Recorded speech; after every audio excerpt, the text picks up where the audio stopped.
अनुमा जी के पास अब जाना चाहती हूँ। देखिए अनुमा जी, 2019 का भी चुनाव देश में लोगों को याद है। राफेल का मुद्दा आप लोगों ने बहुत बढ़ चढ़ कर उठाया था, एक ऐसा नारा दिया जिसमें चौकीदार कह के प्रधानमंत्री को आप लोगों ने सीधा टारगेट किया अपशब्द के जरिए, लेकिन वो आरोप प्रधानमंत्री पर नहीं टिके। जनता ने उन पर विश्वास किया, ना कि आप लोगों के आरोपों पर। क्या आपको लगता है कि इस तरह की बात कहना मतलब चुनाव संगत, मैं इसको इसलिए कह रही हूं क्योंकि जनता के बीच में जाकर जनता का विश्वास जीतने के लिए तो पूरी ये प्रक्रिया है ना।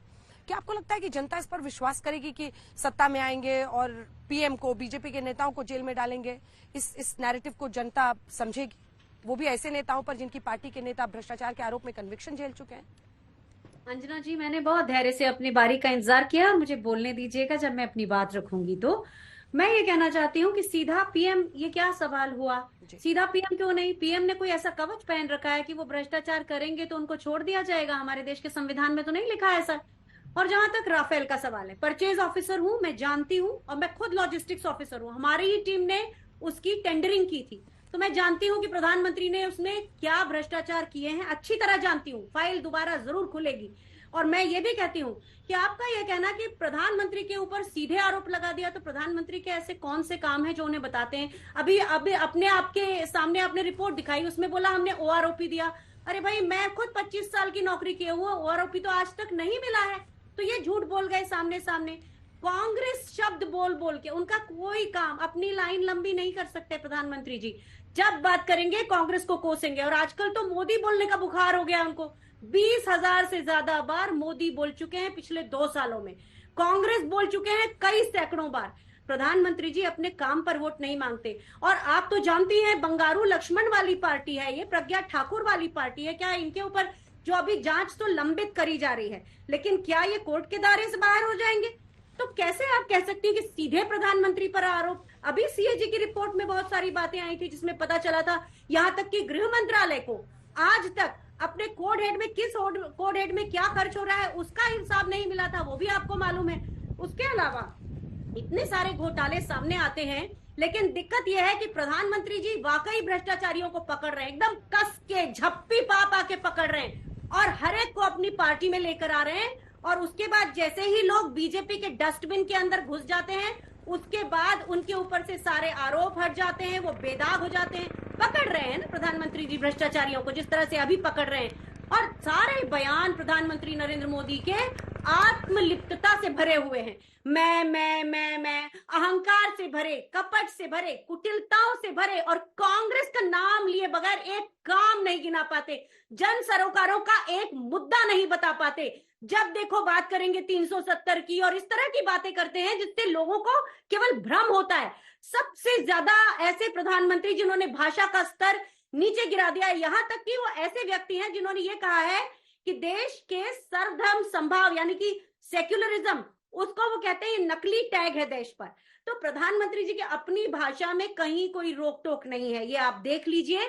और आपको ये भी देखना होगा कि प्रधानमंत्री जी की पार्टी के जितने भी भ्रष्ट लोग हैं या ऐसे लोग हैं जो जिनके ऊपर आरोप लगे हैं, उनको हमेशा संरक्षण दिया जाता है। भारत में ये पहली बार हो रहा है और 10 सालों में ये पहली बार हो रहा है। एक चीज और मैं बोल दूं कि कांग्रेस के नेता कभी कुछ बोल भी जाते हैं तो उस पर माफी मांग लेते हैं, लेकिन प्रधानमंत्री जी ने जैसी कुत्सित भाषा का प्रयोग किया है महिलाओं के लिए, 50 लाख की गर्लफ्रेंड, जर्सी गाय और इस तरह की जो भाषाओं का प्रयोग किया है, वो देश के इतिहास में हमेशा काले पन्नों पर दर्ज होगा और कहीं दर्ज नहीं हो सकता।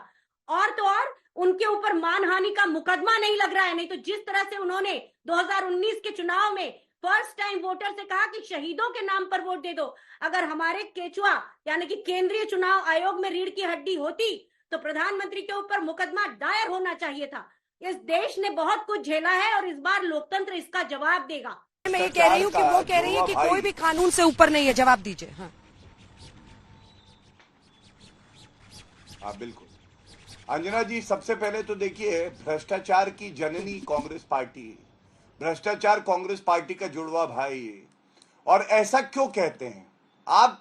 कोई घोटाला निकालिए, आजादी के बाद सारे घोटाले की शुरुआत ही कांग्रेस पार्टी की सरकार में हुई, जीप घोटाले से लेके अभी नेशनल हेराल्ड केस तक।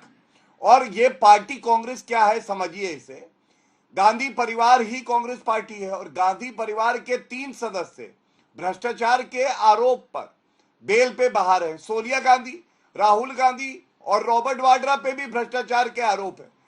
सोनिया गांधी और राहुल गांधी सर्वोच्च न्यायालय गए, इन्होंने कहा मामले को निरस्त करो, हुए नहीं। पी चिदम्बरम, इनके ऊपर भी भ्रष्टाचार का आरोप है। कार्ति चिदम्बरम, भ्रष्टाचार का आरोप है। और ये लोग आके यहाँ पे बात करते हैं जिन्होंने जनता को हमेशा लूटा है, उनकी गाड़ी कमाई से अपने महल को चमकाया है, कम से कम आपको शोभा नहीं देता है। दूसरी बात ये करते हैं, सर्वोच्च न्यायालय का आप क्या सम्मान करेंगे? यहां कांग्रेस की प्रवक्ता बैठ के सर्वोच्च न्यायालय के जो आदेश है उसकी अवमानना कर रही है। राफेल का मुद्दा सर्वोच्च न्यायालय तक लेके गए, राहुल गांधी ने झूठ बोला और झूठ बोलने के बाद सर्वोच्च न्यायालय में माफी मांगी। सर्वोच्च न्यायालय ने कहा राफेल की ये जो डील है ये देश हित में है और ये सही किया है सरकार ने, और सीबीआई जांच इसलिए बीच में ना बोले। मैडम को चुप कराइए करके मैं आ रही हूँ। बड़बोली मैडम, ठीक है, बड़बोली मैडम पूरा कर लेने दीजिए, पूरा कर लूंगी। अनुमा जी बोला था उनको पूरा करने दीजिए, मैं आपको मौका दूंगी। पूरा बोल लीजिए गौरव जी, मैं आ रही हूँ। धन्यवाद। तो राफेल के मुद्दे पे आपको मालूम है जनता ने क्या कहा? 42 स्क्वाड्रन थे, 33 स्क्वाड्रन पे आ गए। 9 साल तक ये लोग केवल अपनी कमीशन खाने के चक्कर में राफेल नहीं ला पाए। आज राफेल भारत की वायुसेना का हिस्सा है। जब राफेल उड़ता है तो चीन की सेना भी डर जाती है। क्या ये सही नहीं है? अपाचे, चिनूक और राफेल नरेंद्र मोदी जी लाए। अरे आप तो जवानों को बुलेट प्रूफ जैकेट नहीं दे पाए। सोनिया गांधी और राहुल गांधी के लिए वीवीआईपी चॉपर खरीद रहे थे। आज नरेंद्र मोदी जी ने ये बात उठाई है कि हम लोग 2.5 लाख बुलेट प्रूफ जैकेट लाए हैं अपने जवानों के लिए, जो कांग्रेस पार्टी दलाली करके नहीं ला पाई। महिला सम्मान की बात कर रहे हैं। इनकी साथी प्रवक्ता है, गाली वाली एक प्रवक्ता आती है, उन्होंने कंगना रनौत के लिए क्या कहा? उन्होंने कहा मंडी में क्या भाव लगा है। ये इनका चरित्र है। राहुल गांधी कहते हैं लड़के मंदिर में लड़कियां छेड़ने जाते हैं, ये महिला सम्मान है। महिला आरक्षण कौन लाया? संविधान का संशोधन करके नरेंद्र मोदी जी लाए। सबसे ज्यादा महिला मंत्री नरेंद्र मोदी जी के मंत्रिमंडल में है। आपसे अगर बन पाए तो केवल एक बात का उत्तर दीजिएगा, जब सुप्रिया श्रीनेत ने ये बात कही कंगना रनौत के लिए, किस सीनियर लीडर का एक बयान आया हो कि उन्होंने गलत कहा है, बल्कि बहानेबाजी करी। और अंजना जी, महिला आरक्षण बिल आप बताइए क्या दशकों से लंबित नहीं रहा? एक हाउस से इन्होंने पास कराया और उसके बाद सुध नहीं ली, और जो सपना इन्होंने कभी दिखाया था उस सपने को भी पूरा कर दिया और असलियत बना दिया। उस शख्सियत का नाम नरेंद्र मोदी जी है। और इसीलिए ठीक है, जवाब सुन। आपके दर्शकों को बहुत से भ्रम में डाला। अपाचे और चिनूक का सप्लाई, अपाचे और चिनूक के सप्लाई ऑर्डर पहले ही दिए जा चुके थे, केवल सप्लाई अभी हुई है। 24 महीने का समय होता है मिनिमम। तो ये जो कह रहे हैं कि अपाचे और चिनूक नरेंद्र मोदी जी लाए, ये झूठ है। और राफेल का भी टेंडरिंग हमने की थी, उसके बाद कोई टेंडरिंग नहीं हुई थी। और अगर जब ये केस खुलेगा तो पूरा भारतीय वायुसेना के लोग जानते हैं कि उसमें कैसे परफॉर्मेंस गारंटी नहीं है, कैसे उसमें और भी चीजें, जैसे अनिल अंबानी की कंपनी का आना, मैं खुद रजिस्ट्रेशन की प्रोसेस देखती थी और मेरे रहने तक 2017 तक उनकी कंपनी उसमें लिस्टेड ही नहीं थी। तो ये सारी चीजें लोगों के सामने आएंगी। और एक और बात मैं कहना चाहती हूँ कि जिस नारी सम्मान बिल की ये बात कर रहे हैं, क्या वो लागू हुआ है? जिस तरह से भारतीय जनता पार्टी लोगों को धोखा देती है, और साथ साथ अभी जिस तरह के बयान आ रहे हैं, राजनाथ सिंह बयान दे रहे हैं कांग्रेस को जंग लगा लोहा दे कह रहे हैं, स्मृति ईरानी झूठ कह रही हैं कि वायनाड में राहुल गांधी जी ने पीएफआई